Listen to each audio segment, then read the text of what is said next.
ఏంటంటే టిటి ఈ దేవస్థానంలో దాదాపు 1000 మందికి పైగా ఇతర మతస్థులు.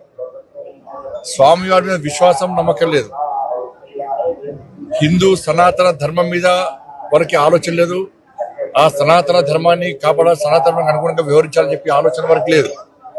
అటువంటి ఉద్యోగస్తులకు, అటువంటి వ్యక్తులకు టీటీడీలో ఉద్యోగాలు ఇవ్వడం ఏంది, వాళ్ళు ఇంకా కొనసాగించడం ఏంది?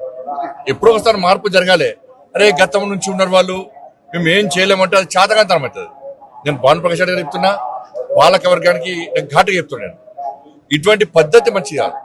మీరు ఎంత అభివృద్ధి చేసినా, బయట భక్తులకు అన్ని సౌకర్యాలు కల్పించినా కూడా ఇతర మతస్థులు ఈ దేవాలయంలో ఉండడం వలన వాళ్ళ ఆచార వ్యవహారాల విషయంలో చాలా ఇబ్బందులు వస్తున్నాయి. అది బయటికి రాకపోవచ్చు. ఏదో సత్రం కాదు ఇది, అన్ని మతాలకు ఇవ్వడానికి ఇదో సత్రం కాదు.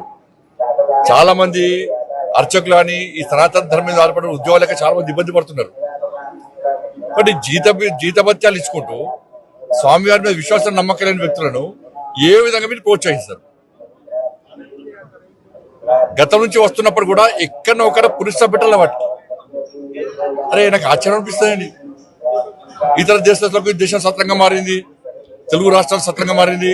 వాళ్ళకి ఆధార్ కార్డు ఇస్తాము, పాస్పోర్ట్లు ఇస్తాము, వాళ్ళకు రేషన్ కార్డు ఇస్తాము, వాళ్ళకి డబుల్ బెడ్రూమ్లు ఇస్తాము, వాళ్ళకి పెన్షన్ ఇస్తాము. ఇతర మతస్థులకు టీటీడీలో ఉద్యోగాలు ఇస్తాము.